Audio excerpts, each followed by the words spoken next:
All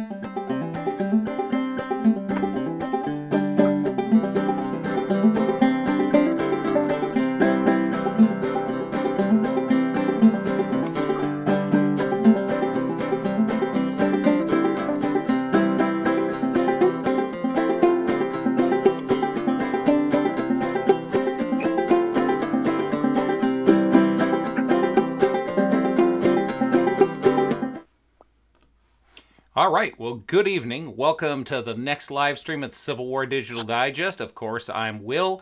Happy to be with you this evening. I know that Andy Roscoe, who's been with us for the past two live streams, is sitting down at Naval Air Station Whiting Field, going to be watching, and I think Jim Taub will be joining us at a distance. But for now, I think we're at a point where we should introduce the guest for this evening. We started talking 2 weeks ago about fortifications while we were talking about weapons technology, and that got me thinking, who better to talk about fortifications than my really good friend and documentary creating partner, John Weaver. So, good evening, John. Good evening. So, glad to have you with us, and I see Carol working in the background when we've been working at Fort Wayne, at Fort Adams. Both of them have become really close friends of mine, and I'm excited to have you with us this evening, John. Why don't you just tell us a little bit about what drew you to forts before we get into the specifics for the evening?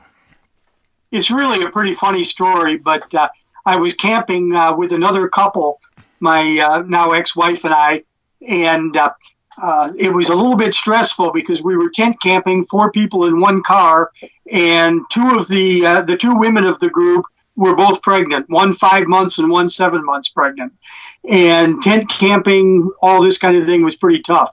So we were in the area of Fort Monroe, and they all said, we don't want any more of this history stuff.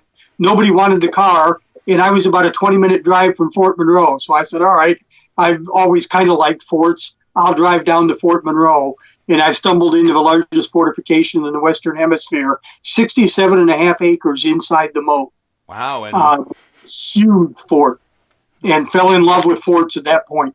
Good. Well, and the rest, as they say, is history, up to and including second edition of Legacy in Brick and Stone. Folks, okay, this is the book. It's hardcover, and yeah, it's that thick. It's become a reference work for me, and I'm proud to say that it sits on the floor next to my office. So, hey, guys, I see people starting to interact in the chat, which is just fantastic. I love the community we've got going here. Hi, Shane, Nick, Godwin, you're there. Chris, good to see you. Good evening, Ethan. Nick brings up a good point. One thing we do beginning of every live stream. Let me just go ahead and, John, I'm going to step aside here and say a couple of thank yous real quick on behalf of Civil War Digital Digest. Of course, what some of you don't know is John and Carol are actually CWDD coffee grinders. They're part of the members at Patreon who help support us. And we want to say welcome and thanks to some new folks who've shown up in the past 2 weeks. James Olson promoted himself up a couple of levels, so we say thanks to James for that. Andrew Pleva, Brian Walsh, Jim Scheidel, Brenna Malloy, Nick Godwin, Andres Yang, Chris Lean, and Brian Jankowski. Wow, gang.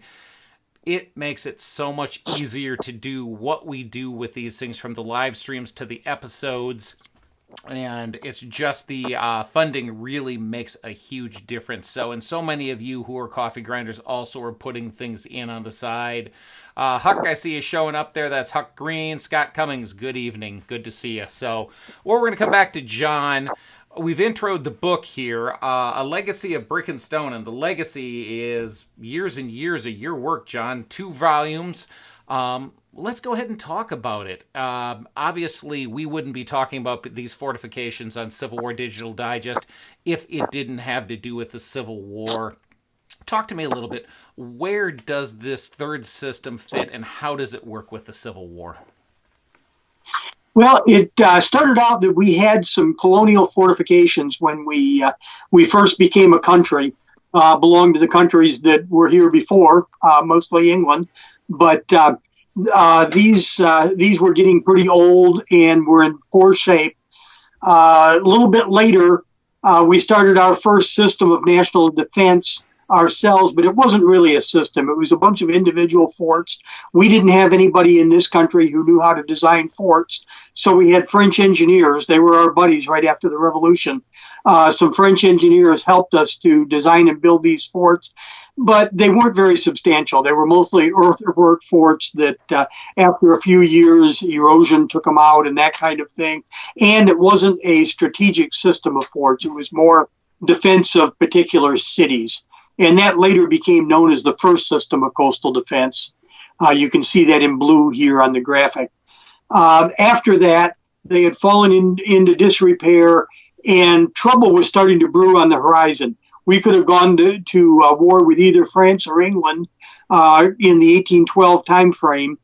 Both were giving us a hard time on the seas. And we had these forts that were designed by the French, so we didn't like that really well. Plus the fact they were in bad shape by this time. The other advantage that we had out of this whole thing is our U.S. military academy, West Point, which was a fort design school at that time, not a command school like it is today. That school was graduating as first class, and these people could come and help us design fortifications designed by American engineers. Okay, well, let's take a pause there. The War of 1812. We've seen what will become known as the first and second system. We'll learn a little bit about that in a minute. Talk to me. How does this third system differ from the first two systems? This is really a strategic look at coastal defense. We studied our coastline. We looked at the places where rivers came into important cities. We looked very carefully at where our defenses needed to be. So that's the first time we ever had a real strategic look at our defense. So that made it totally different from the other ones. The other thing is it was a long-term plan. It actually ended up lasting 51 years, which when you think about it, that's a long time. It was the largest peacetime effort at national defense in our history. During that system, and it was very systematic, we had forts as only one part of that. We also had communications or roads, that kind of thing. We had a militia artillery, forerunners of our National Guard, and we also had the Navy. That was considered part of this system of defense. So it was a whole strategic system. 42 forts and what I refer to as appurtenant structures, something less than a fort, a tower or a battery, something like that.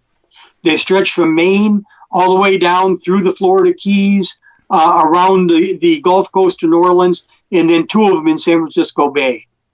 Well, let me just say there, you and I have been doing some talking about what we do to get ready for this live stream and said, we can't hit everything.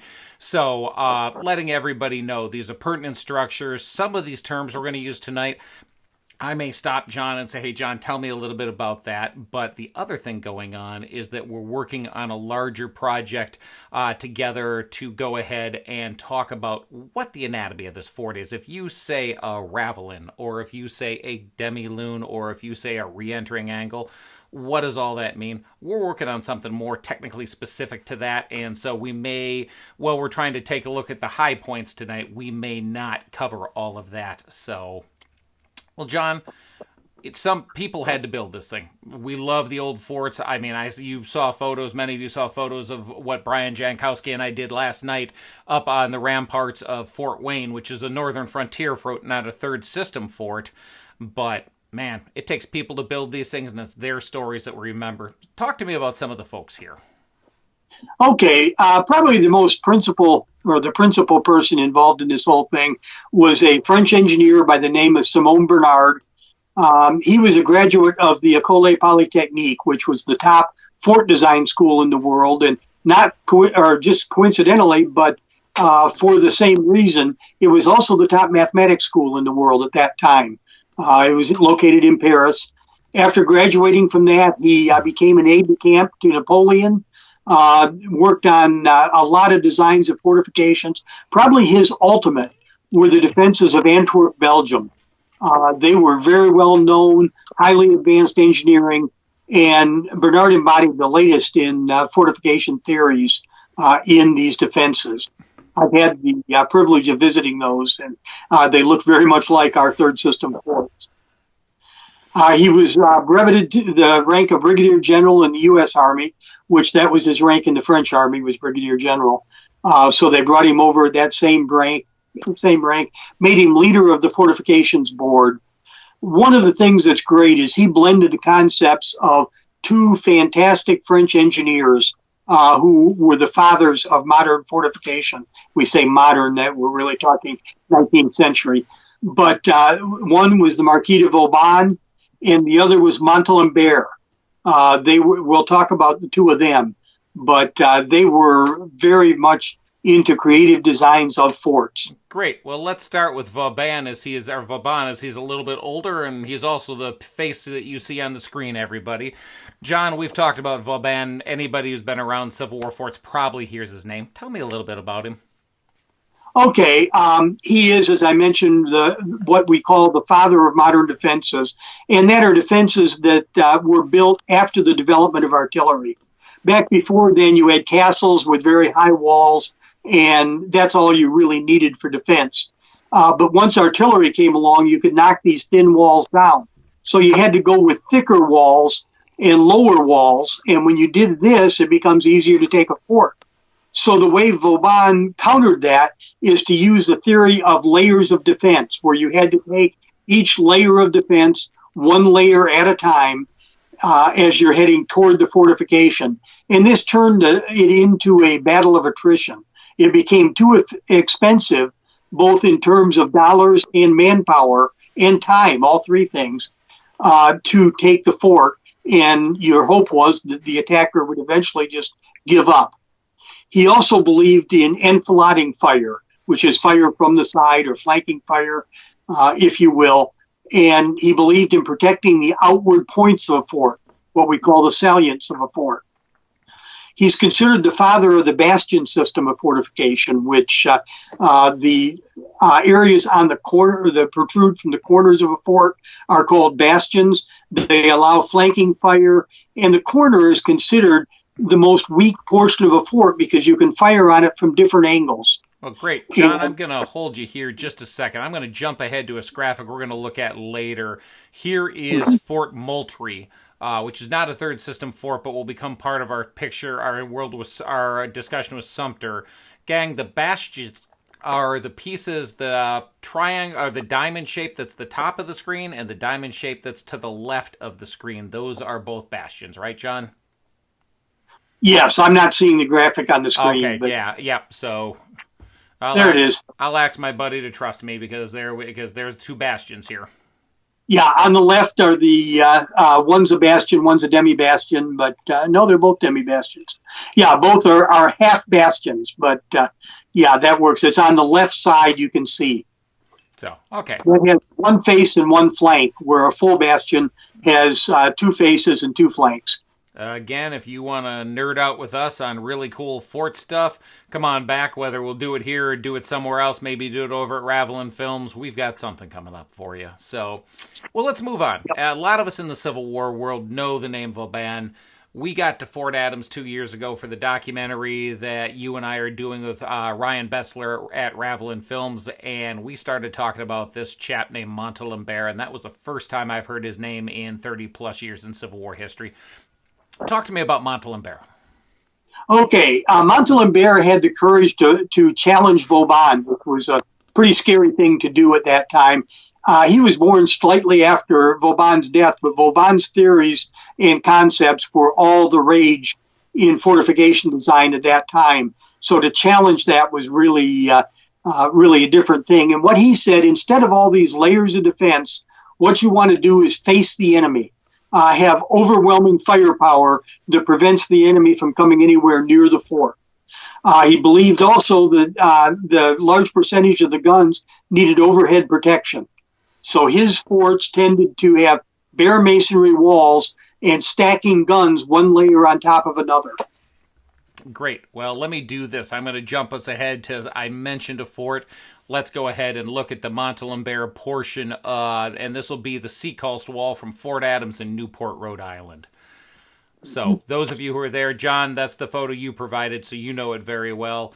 Gang, if you're looking here, every one of those squares is a cannon, and there would be a tier of guns, what's called en barbette, are all the way along the top. So 2/3 of the guns, as Montalembert wants, are protected. The other third and the other thirds across the top, we can talk about those later. I see Joel kind of just stepped in and said, Mark Renee is demand. Well, yep, absolutely. If you want to stack it up and put a whole bunch of lead in one place, you're absolutely right, Joel. So, John, we've talked about some guys who weren't there in the time of the third system. And of course, we talked about Bernard, who's our resident lovely foreigner. Let's talk about the main American here. Would you go ahead and talk to me a little bit about Joseph Totten? Yes, Joseph Totten was an up-and-comer in the Corps of Engineers. He had worked on forts in the second system, working under the primary engineers that time, Jonathan Williams, William McRae, and Joseph Swift. He did some designs working with them, especially in the defenses of New York. He was quite famous for some of the work that he did there. He liked Montalembert's concepts over those of Vauban.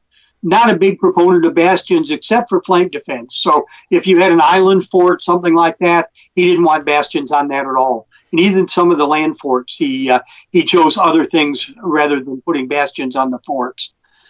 He's the one, became chief engineer of the U.S. Army. And if I remember correctly, he was the first general officer ever to be chief engineer.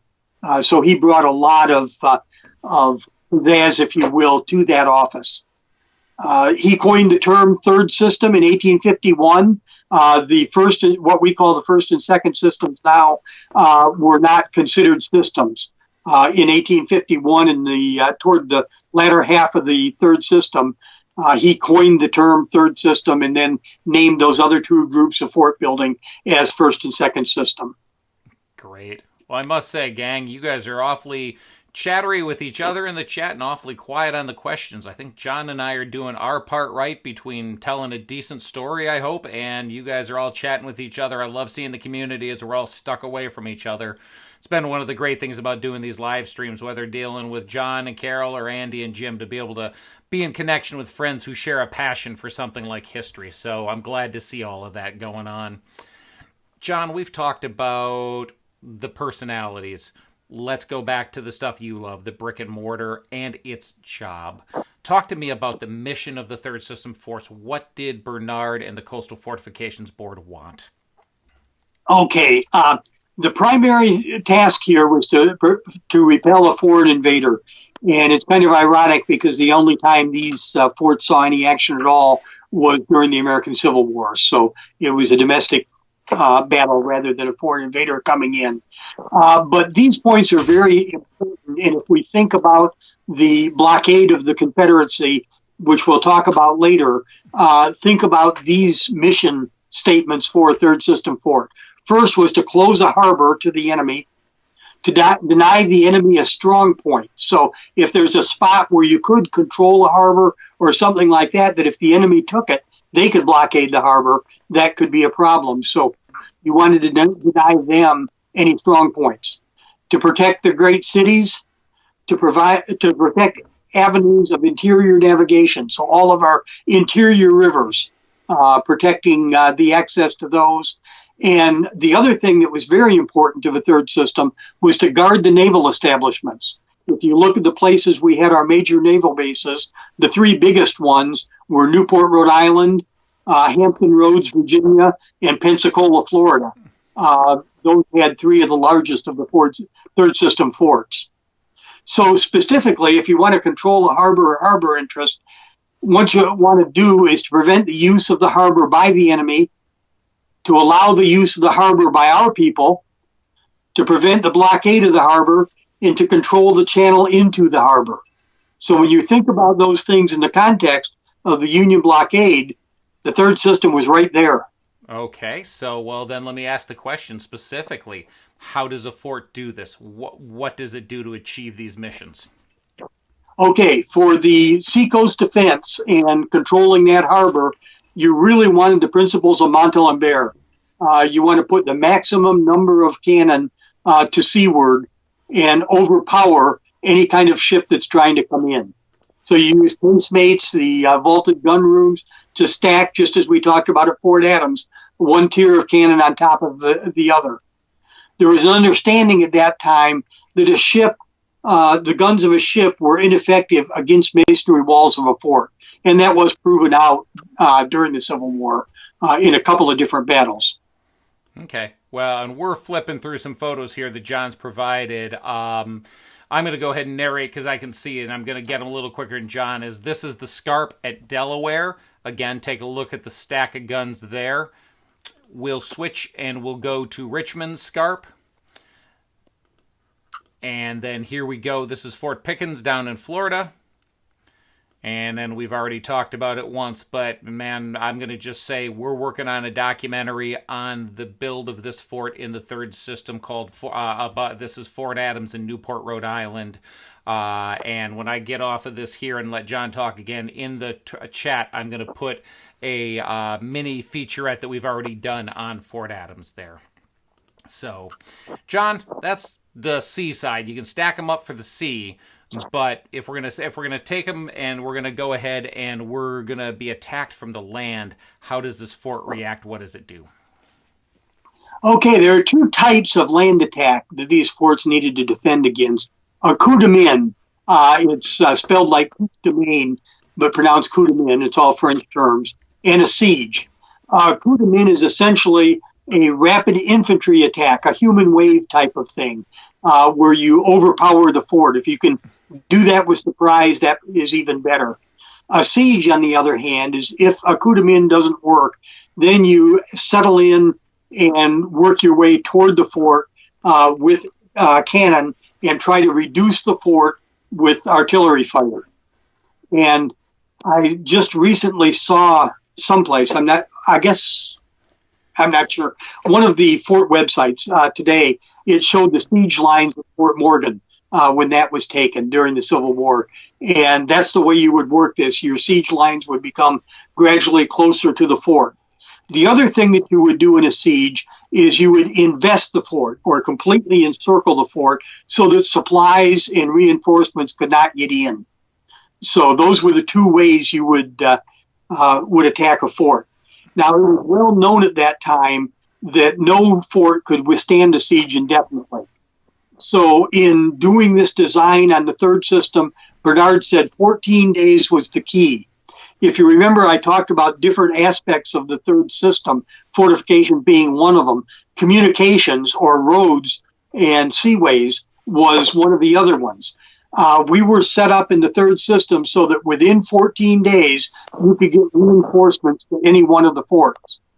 Now, obviously, in the American Civil War, the Confederacy did not have reinforcements. They didn't have a relieving force where they could come in and break the siege. So these forts did hold out, other than two of them, where there were some extenuating circumstances. These forts held out for at least 14 days, some of them for much, much longer than that. Yeah, well, before we let you go on, John, Joel, I'm guessing you're a ringer there, and I think you got your answer. Weren't the forts meant to hold out in perpetuity? John just hit that. Man, when we talk about sharing stories, Barry Davis just said, I drove around Fort Monroe just yesterday. My dad took me there for the first time when I was about 11. That's what cemented my interest in the Civil War. It's these big, beautiful things sometimes catch a whole lot of us. Huck, what am I drinking? Well, if you want to come over and bring me something else, I'm almost out, but this is Sexton Irish whiskey. So, John, let's start talking about some of the land attack, and let's talk about the technical side of it. Let's get into how a fort was designed to repel, and let's start talking about some of these details for everybody.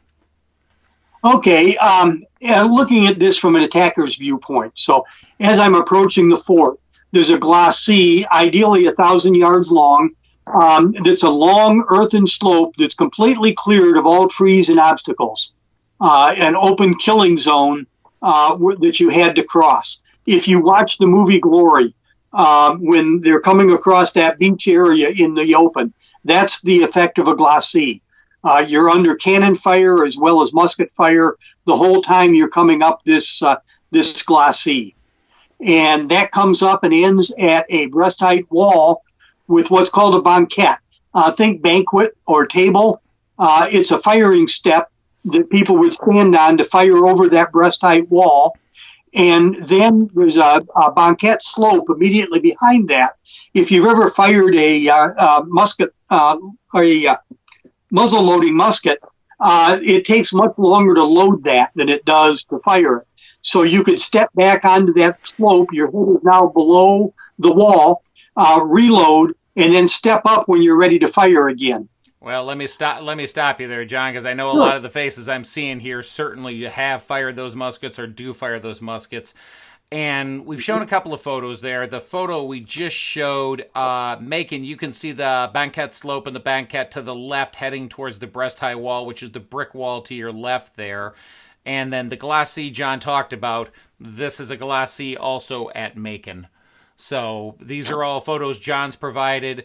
Let me chip in a little bit here. We're working with John's help over at Ravelin Films on a documentary on historic Fort Wayne here in Detroit. And last October, we got to shoot some B-roll. Well, let's look how a banquette slope, a banquette, and a breast-high wall all work together. This is production audio only, and it's a rough edit, so it's not perfect. But go ahead and have a look at this, gang.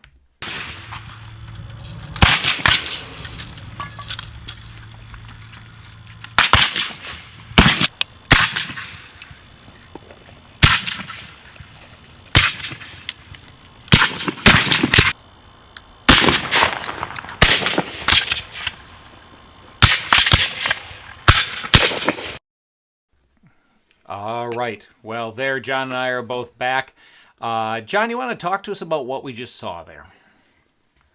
Yes, you can see they're firing. One person's firing while the other one's reloading. He's down where he's protected, and then he steps up, aims his rifle or musket, and fires, and continue going completely. So you've got a constant fire going on there, and most of the time that you're there, you're protected by that breast height wall. Hey, John, we flushed him out. We finally did something cool enough to make Chris Zeman make a comment for us. Good evening, Chris. I thought you'd be lurking around here. Chris is on the board of the Fort Adams Trust and is one of our compadres when we're shooting out in Rhode Island, and I figured we'd see that face show up sooner or later. Welcome. So, glad you guys are enjoying. This is the way we're looking at telling stories. Go ahead, John. Oh, just saying that Chris is a long-term friend of mine. We've climbed around a lot of forts together. Absolutely. Well, let's do this before we get too carried away telling war stories about walking around old forts, which all of us could for a little bit. There's a word that looks like covert. Talk to me about it, please. Yes, the covert way. It's pronounced covert, even though it looks like covert. And covert is a term that we would use in the same way. It's a place that's protected by enemy fire, and it can't be seen by the enemy, hence covert. But this is an area where you can run ammunition and be protected, and also an area where you can move troops around either to strengthen one area when you're being attacked or to set up for a counterattack without the enemy knowing that you're setting up for that counterattack. Great. Immediately, go ahead. No, I was going to say, so you've come up the glacis, you've made it through. What's the next thing that an attacker runs into? Yes, immediately beyond that is the counterscarp wall. And as you can see in the graphic that we've got, or the picture that we have up here, that's a pretty steep drop down into the ditch. And it's not the kind of thing that you could jump down very easily. You'd probably break your legs with all your accoutrements and your weapon if you tried to jump down that masonry wall. So instead, you have to bring scaling ladders and actually climb down into the ditch. And once you're in the ditch, that's a very, very dangerous place to be. You've got people shooting at you from the front. Often you have people shooting from behind, what we like to call the nasty surprise of a counterscarp gallery. And also you have flanking fire coming down the ditch from each side. So there are a number of different structures that are used to do what we call protecting the ditch, where once you're in that ditch, you're in a killing zone. And if you look at this picture that we've got up taken at Fort Tompkins in New York City on Staten Island, in there you'll see you've got two big masonry walls, one on either side. So if you shoot at somebody and miss, that musket ball is going to hit one of those masonry walls and bounce off and come back into the ditch. And you're going to have this mesh of lead flying through or iron balls, either one, flying through that ditch, and makes it a very unhealthy place to be.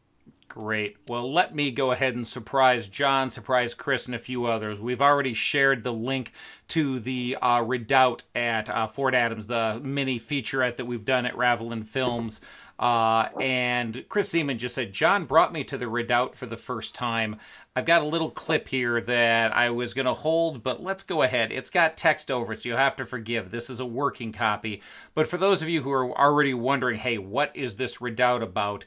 This sucker could be a fort by itself if it didn't have Fort Adams about half a mile up the road. Let's go ahead and roll this aerial video.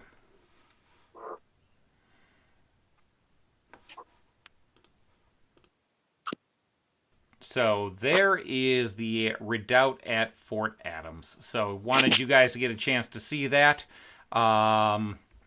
Absolutely just a beautiful place to be. So, well, John, let's go ahead and go forward because we could spend our time looking at all the beauty here. But let's do this.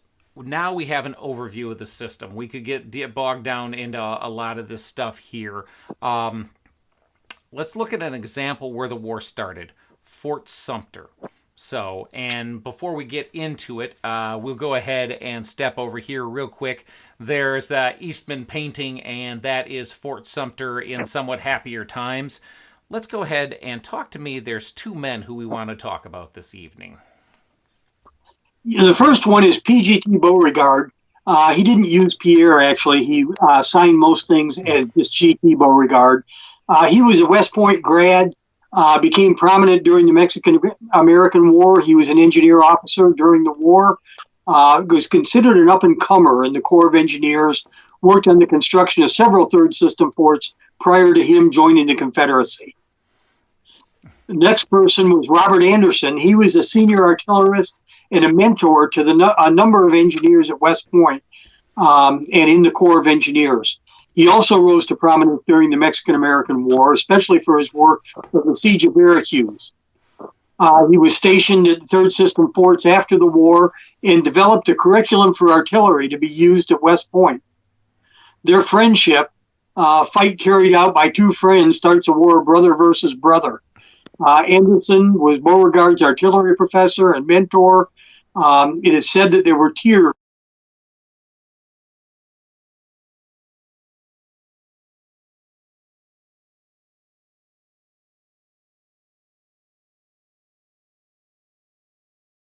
get back here. We were back looking over in the wrong spot because I've got something flipped up there. Let me ask you this, John. Go ahead and talk to us a little bit. Why was Charleston Harbor and Fort Sumter so important to the Confederacy? First, Charleston was the key seaport for South Carolina. Physically, it was one of the two largest cities south of Philadelphia in the 1820s. New Orleans was the other, also a seaport. In the 1840s, it was one of the 10 largest cities in the nation. In 1860, it had a population of 70,460 people. Psychologically, it had a history of defiance of the federal government. In 1832, if you've read about the nullification crisis, they passed an ordinance of nullification that stated you didn't have to pay federal tariffs if you were coming into Charleston, South Carolina. They actually had to send federal troops down to Charleston to forcibly collect the federal tariffs. So Fort Sumter, with its large American flag, stood in the center of the harbor and was considered a projection of federal power. If you were in Charleston and you looked out into the harbor, what you saw was this huge fort, 3 tiers of cannon, 45-foot high walls, standing out there with a large American flag flying. So it really rubbed wrong on the people who were talking about secession. The other thing is, from a physical standpoint, this fort was the latest in fortification design and technology and controlled all the shipping into Charleston Harbor. You had to go past that fort, and no ship that they didn't want to go past would be able to make it past that fort. It'd be very difficult to take this fort by force of arms. Beauregard actually stated that if the fort was fully armed and provisioned, It would not fall by force of arms. Well, we'll circle back on that. And gang, apologize for the loss of microphones there. I've used this software 3 times plus a couple of tests. I goofed up something. So thanks for warning us that we had lost our microphones and that we are back. So totally my screw up. John, if Fort Sumter is that powerful, why would the Confederacy ever consider attacking it in the first place? Well, first of all, it wasn't finished. Work was ongoing to complete the fort, and Beauregard knew that he had to move quickly if he was going to take the fort, because if it was finished, he was in trouble. The fort was designed to hold 135 guns, but only 15 of those guns were mounted. It had a minimal garrison. Anderson had coordinated all of the people, federal troops in the area to the fort, but even at that, there were only 127 men, and 13 of those were musicians. So all of it, he had moved out to Sumter. But, that's why they wanted to take it before the fort was armed and more reinforcements were there. Well, we're looking at a picture of fellas with with lantern light and boats right now. Talk to me about the sequence leading up to the attack. Okay. Federal troops occupied all the coastal defenses around Charleston as tensions were heightening. And as I had mentioned, Robert Anderson had moved, he was in charge of all these defenses, moved everybody to Fort Sumter on the night of December 26th, 1860. The next day, finding the other federal fortifications empty, state troops moved into all of them, especially Castle Pinckney and Fort Moultrie. On March 3rd of 1861, a little over 2 months later, Beauregard took command of the federal forces there, and he made the decision to besiege Fort Sumter, and batteries were built surrounding the harbor to supplement Fort Moultrie and Castle Pinckney. Great. Just earthen batteries primarily. Okay, well, we see Moultrie here, and then from a wartime photo when Pinckney, I believe, was being used as a prisoner of war camp. Here's the inside of where Castle Pinckney was being used as a prisoner of war camp. Here's the inside of Castle Pinckney from a wartime photograph, thanks to the Library of Congress. Okay, so we've got this larger issue going on here, and Lincoln takes over as the president and is inaugurated. What's his plan to relieve here? Well, he had a plan A and a plan B to break the siege by reprovisioning the fort. Plan A was the nice, peaceful one that he was really hoping he could get through, and that comprised using unarmed merchant ships to deliver the needed supplies to try to reduce tension. And he said there would be no military supplies, no cannon, no further soldiers, only provisions. But if you remember, we talked about about a siege. One of the things you wanted to do is starve the people out. So the Confederates really didn't want that to happen. So on January 9th of 1861, cadets from the Citadel set up a little battery on a point overlooking the entrance to Charleston Harbor and fired on the merchant ship Star of the West, keeping it from reaching the fort. They didn't actually hit the ship. They just fired across the bow to turn it back. So really, these are the real opening shots of the war. Thus, Lincoln was forced to go to Plan B, and that was to use a naval covering force or protecting force to allow the reprovisioning of the fort. So he would have had a flotilla with merchant ships as well as warships coming in, and this flotilla consisted of 5 ships coming in. Okay, so, well, Lincoln's got them in place. You get supplies there, you lift the siege. We're about to lift a siege. What happens next? Beauregard says, I can't let them lift the siege. If I do, we're done. So on April 12th, he gave his final request for surrender of the fort. Anderson refused the request to surrender, and Beauregard gave the order to begin firing. The American Civil War had officially begun with the firing on federal forces. Not having the resources to provide a reasonable defense, running out of provisions, Anderson decided to surrender the fort the next day. Now, note that there was only minor damage to the fort following this. All the destruction of Fort Sumter occurred by Union forces after the fort had fallen to the Confederacy. Yep, And here we see a photo that was from a Confederate photographer just after Sumter fell. You can see how good of a shape she is. This is the spring of 61. If you look on the right of your frame, you will see some cannon impacts, but the walls are still substantially holding there. So that certainly carries on with that world there. And a lot of what you see around, this is the exterior, okay. Yep. I would say on the interior of the fort, if you see piles of bricks and that kind of thing, that was all for the construction of the fort. That was not damage to the fort. Okay. Well, John, talk to me about casualties during the firing on Fort Sumter that started the American Civil War. There were none. It's amazing the number of shots that were fired at the fort. There were absolutely no casualties on either side. There was a little bit of Union cannon fire back at the Confederate forces around there, but nobody took any casualties. The one Union soldier who ended up being killed happened after the surrender had taken place, and Anderson had asked that they be able to do an artillery salute to mark the surrender of the fort, and Beauregard granted that request. During the salute, one of the guns blew up and killed a Union artilleryman. It's really ironic that the only death was after the fort had surrendered, and it was an accidental death, not a death due to combat. That's too bad. Dylan, I see your question there, and it's a good one. I think Huck gave you a quick answer. That's William Green Jr. John, I'm going to ask you that in a little bit so we can stay on the Fort Sumter story for right now, and that is, talk to me about Beauregard's prediction that Sumter couldn't be taken by force of arms. Yes, Beauregard's prediction definitely came true. When the Confederate forces captured the incomplete fort, they began the process of arming and provisioning. It did not fall to force of arms, despite the longest siege in American history, 23 months. In February of 1865, Charleston had fallen. Confederacy needed soldiers who were guarding Fort Sumter to fight against Sherman on his march to the sea. And during the night, they abandoned the fort, moved south, and went into the defense down at, I believe, at that time they were trying to defend Savannah, but I'm not positive about that. But anyway, they headed south to fight against Sherman.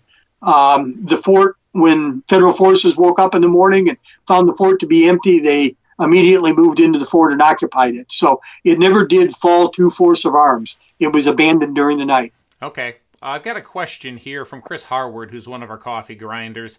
He said, so the walls of Sumter was designed to withstand rifle artillery fire, or did PGT Beauregard not have any rifled artillery? Both. It would have, no fort would stand up forever, whether it's rifled artillery or smoothbore artillery. In the case of rifled artillery, you got a little bit more range, and eventually it would have knocked down the walls, but no more than the smoothbore artillery that was fired on it did. And the way these forts were designed is the scarp wall, or the outside wall, which is generally about 7 to 9 feet thick.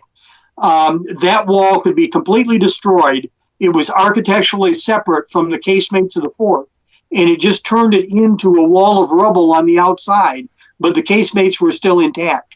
That's why there were no casualties in the fort. Yeah, and John, let me take this photo we used here for the documentary is up right now. It's the excuse me. It's the look at Sumter from spring of 64, and you can see the arches of the casemates there, and you can see where the brick detached because it was architecturally separate there. I'm thinking of the upper left-hand corner of that frame. Yes. So you're looking at the parade wall there, though. It's the outside wall that was knocked down. If you have any exterior photos, there are quite a few of them. Oh, yeah, we do. Let's go ahead and do this, gang. Let's say here's the fort in 61. We looked at the outside. There's the outside. And now here's what she's like when they're left. So that's 65. When you look at that, it looks like there's nothing there, but we just saw that inside picture, and you can see all the casemates are still intact. Well, I can also do this. Here's one from the inside. Here's a look in 65 at the interior. So one of the things that strikes me as I look at this with my limited knowledge of military engineering, when we build fortifications, we build them with brick and with limestone. When we build field fortifications, we build them with gabions and fascines, and these are gabions. We're using field fortification technology to buttress up a under siege main fortification. Yes, that's very true. Okay. Well, and interestingly enough, gabions are still being used over in Afghanistan and those various places to this day. Cool. Well, before we go on, because we're going to leave Fort Sumter at this point, let me address two questions here. First, Dylan Jost asks, was the fort on Alcatraz Island mainly designed for defense or prisoners during the Civil War? Defense entirely. It became a prison later. It was a detention barracks for quite a while. And one of the things they used the prisoners to help build the forts. After the American Civil War, it was no longer appropriate for the Federal Army to use slaves to build forts. So the people that they wanted to hire didn't want any part of that. This is pretty grueling work. So who could they command to build these forts? Prisoners. So with detention barracks, plus the fact since it was an island fortification, it made it an ideal place to turn into a prison. But it was actually built. It was the most heavily armed fort on the West Coast with 205 cannon. Wow. Okay, well, thanks for that. Hopefully you guys will all be seeing Dylan here on the digest somewhere soon. Dylan is a good actor friend of ours. If you have picked up a copy of Hold My Horse, you've seen his comedic work, and you'll see him in a serious role, hopefully coming very soon. Zeman chimed in with either a question or a comment here. Was one factor that the forts were designed to withstand shipborne armament and not heavy land-based cannon that could effectively hit the same area over and over again? Exactly. So that is a comment that's talking about what the fort was made to withstand. And we'll say good evening, Ed. Ed Wilson is checking in from the other side of the pond over in the UK. He asks, was the design of these forts generally intended to defend against specific naval threat or foreign power, like the Maginot Line? Naval threat. As we talked about earlier in the presentation, the mission of the fort was really to close harbors and prevent getting into the interior rivers and that kind of thing. So they were designed for naval defense, but they also had land defense capability for self-defense because the only way you could take one of these forts was not from the sea, and that was proven. It was not from the sea, but from the land. Okay. Well, speaking of the land, and Carol's already chiming in the back, filling in as far as answering. But TJ Casey asks, and we'll ask it here so everybody, if you're watching a replay on YouTube, can hear this. Is it true that the redoubt at Barrancas was the only land defense built during the third system? The only land defense. It was the only fort that was built for just land defense. It had no Seacoast mission. Okay. Yes, that is. And Carol brings up Tompkins as well, John. No, Tompkins had a Seacoast mission. It had barbette guns all along the ramparts facing the Narrows. So it had a definite Seacoast mission. It did not have any Seacoast casemates that were designed for cannon fire. The casemates opened only with rifle loopholes for land defense. In Carol's defense, she used the word primarily. Yeah, primarily. Yep. And gang, you get to now see with the three of us on screen. I wish we had Ryan from Ravelin Films here. You see sort of what goes on when we're walking around a fortification every day. From Jenny Fent, who is actually a fellow member of the executive board of the Historic Fort Wayne Coalition, a northern frontier fort, with me. Jenny says, no question, just a comment. Thank you for the opportunity to listen and learn. Love having you with us, Jenny. Glad you tuned in. John, let's turn, as we're going on 50 minutes in here, let's turn back to the entire system. Taking a wider view now, there were third system forts throughout the Confederacy. Were these forts occupied following the siege of Fort Sumter? Yes, most of them were. There were only a couple of them that were not. Those were the very large forts primarily, such as Monroe, Pickens, and Jefferson, that were in the South, that were not occupied. But these forts had caretaker garrisons only, sometimes only an ordnance sergeant. And immediately when the state militias came in and demanded possession of the fort, they were turned over by this ordnance sergeant. You've got 25 Confederates or state militia guys who were all armed, and one ordnance sergeant, and he said, yes, sir, here's the keys. So they were all turned over right away.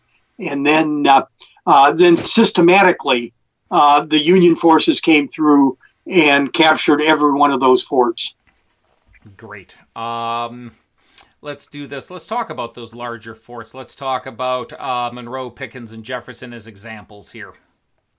Yes, Fort Monroe was the base of operations for the Virginia area. So two major campaigns were launched out of there, most famous being the Peninsular Campaign. And it was base of operations for federal troops. We had Camp Hamilton, was it? There was a large encampment just outside the walls of the fort also that had thousands more federal troops there. When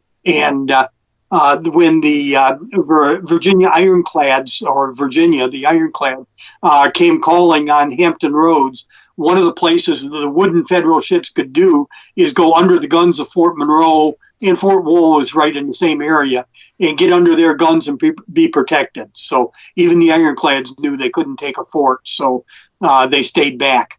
Okay. Fort Pickens controlled the entrance to the naval yard, which of course was very, very important, and also the rest of Pensacola Bay.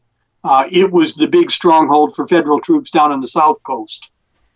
Jefferson and Taylor are two other forts that did not fall. Those were both very large forts, Taylor being on Key West and Jefferson being 68 miles due west of Key West out in the Gulf of Mexico. And they served as major reprovisioning points and protected anchorages for the blockading squadron in the Gulf of Mexico. So they were very critical anchorages out there. You could ride out a storm, or if the Confederacy did have a navy, which they didn't have one that was threatening, they could hide underneath the guns of the fort, but they never had to do that. Great. Let me ask a question to you. Huck Green poses the question, what did foreign countries learn from our three systems, especially those of the Western Hemisphere? Do you have anything you can talk about there, John?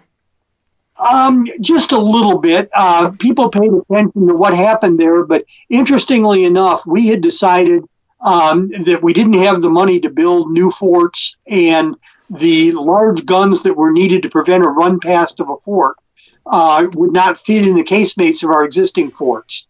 On the other hand, some of the foreign countries hadn't built a lot of their forts yet and were building new, so they would build forts that could house the large guns. So where we went on and learned and said, let's use earthworks adjacent to these forts and use the forts for all the secondary functions, the foreign nations tended to build larger casemates that would hold the really large guns. Cool. Great. Well, let me pass this along. It's a comment from Barry Davis, and it sort of reinforces the civil nature of Civil War, or the we all know each other. Barry says, it's been said that Lee never wanted any major attack on Hampton Roads area because he had overseen construction of Fort Monroe and knew well how it could be defended. Absolutely, that's true. In fact, I have a program that I've done, both a technical article for the Journal on Coast Defense and also a program I've done in training park rangers at Fort Monroe for both National Park Service and the Fort Monroe Authority, called The Attack on Fort Monroe, the Battle That Never Happened. And in that, I go through the various defenses of Fort Monroe and why no one could ever take that fort.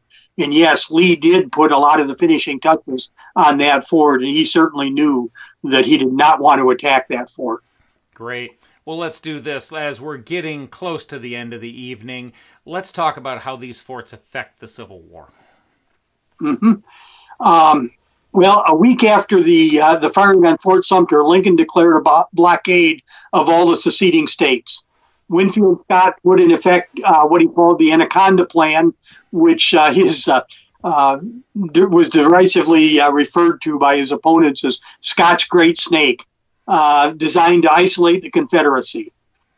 This plan depended on both the Navy and the harbor forts. So ultimately, the Union came through and took each one of these harbor forts, which prevented any of the blockade runners from getting into the harbors.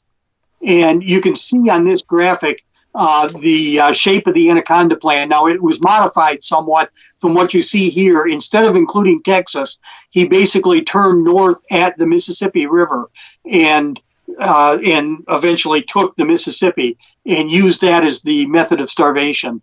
Didn't really worry about Texas, considered that completely separate from that whole thing. But you can see how the red symbols that I'm showing here for the forts completely sealed the South off as soon as they had fallen to the Union forces. Great. Well, let's say this. Wrap it up, John. For this part, would you say then these forts were instrumental in Union victory? Absolutely. Definitely. The Confederacy depended on trade to keep their economy viable, as well as to support their war effort. They had to buy their war supplies from England and other places, and the federal control of all the southern harbors made this so it wouldn't happen. Great. Okay. Well, our friend Lloyd Hevelhorst, also from Historic Fort Wayne's crew here, checked in, and he's asked a question for you. Were shot furnaces common in all third system forts? Yes. Just about all of them had shot furnaces at that time. That was in the age of wooden ships. That was the thing that you wanted. You wanted to fire the hot shot into a wooden ship. It would set the ship on fire because when it embedded itself in the wood of the ship, if you missed and fired too high, it would set the sails on fire. It was a very, very effective weapon. It was used once, and only once that I'm aware of, at Fort Pickens against land-based targets. And that was when some Confederate officer, who I'm sure lost his job, decided they wanted to fire on Fort Pickens. Well, the guns that he had would hit the walls of Fort Pickens, but barely, and bounce off. In fact, some of the Union soldiers went out and picked up the cannonballs, brought them into the fort, loaded them into their cannon, and fired back at the Confederates. And it turned out to be a real disaster for the Confederacy. But they fired hot shot into the city of Warrenton and set the whole city on fire. The city burned to the ground. Gotcha. But when ironclads came into power, then all of a sudden a hot shot didn't have any real value. It was softer when it hit the side of an ironclad and could deform. I actually saw a picture of a 15-inch cannonball that had one side flattened.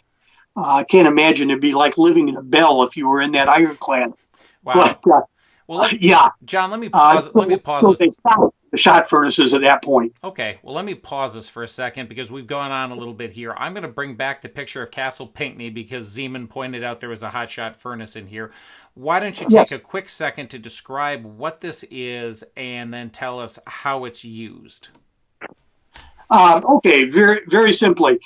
You had one chamber that you build a large fire in, and then you had a place where you could roll cannonball down. It had a slight angle to it.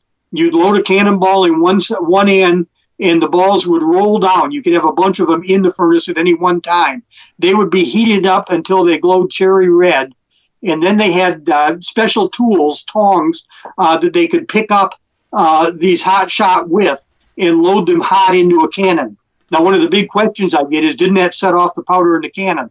They used a wet wadding before the ball went in. So after your dry wadding, you'd put in a wet wadding and then roll this hot ball in and ram that down to the breech of the cannon and then fire.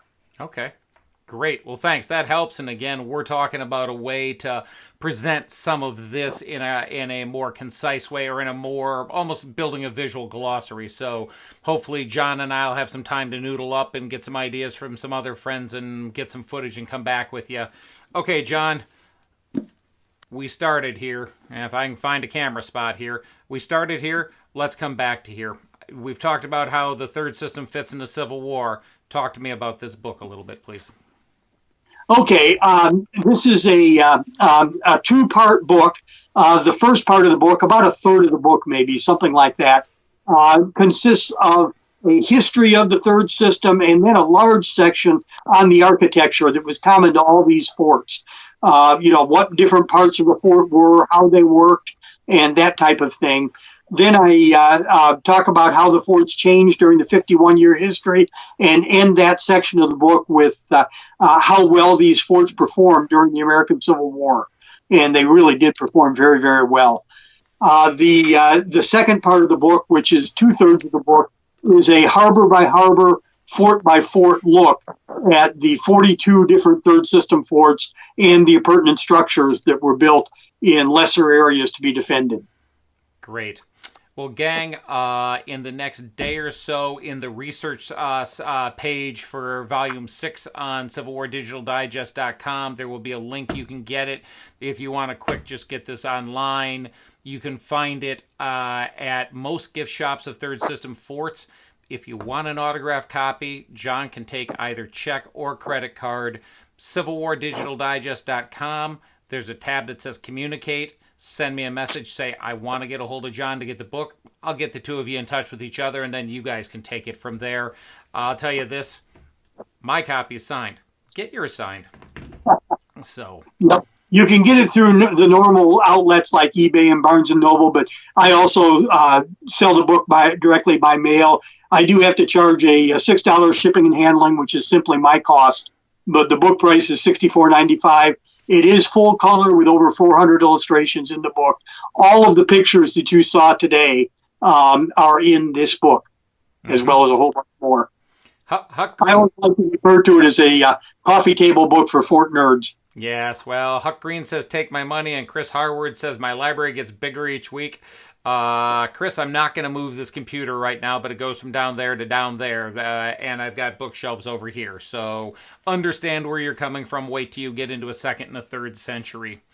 We've started one thing to wrap it up here, gang, and that is we just want to talk about things that are fun. It could be on topic. It could be off. We're calling this segment as we finish an evening One Cool Thing.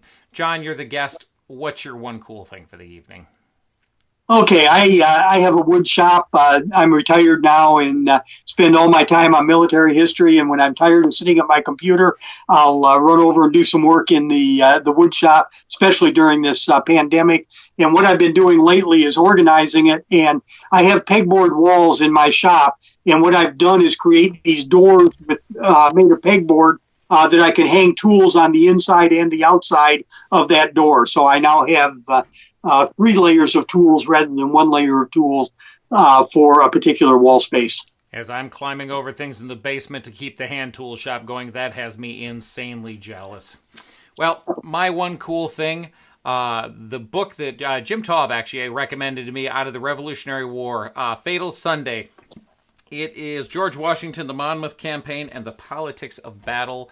One of my favorite things here is the fact that these authors, one, it's really easy to read.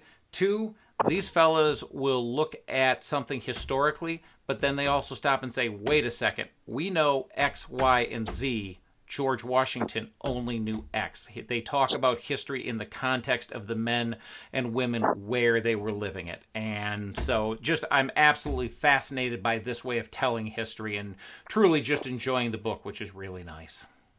So Huck says his garage needs work now too. John, I think you've got a lot of people thinking about what they can do outside of the history sphere. So, gang, I'm going to say thank you very much. John, any last words from you? We just really appreciate you giving us an evening to come and talk, and look forward to getting you back here again. I love to do this. I'm a definite fort nerd. I have a pretty large presence on Facebook, both under my name and also under A Legacy of Brick and Stone, the book. And I get questions from people about forts all the time. And I'm more than happy to answer questions like this. If I don't know the answer, I'll try to find it. And please, I love talking about this stuff, so I welcome anybody communicating with me. Great. Well, gang, we'll leave it there, let you go back to your evening. We'll do another live stream in 2 weeks, figure out what that's going to be. But, John, thanks for your time. Everybody, thanks for your time in making this what it is. I absolutely love to see this community continuing to grow and talk about different subjects. Stay safe out there. See you in 2 weeks. There's a Civil War Digital Digest episode that's going to be a lot of fun a week from tonight. I got to get up in the morning and go back to editing it. Take care, everybody. Have a great evening. Good night.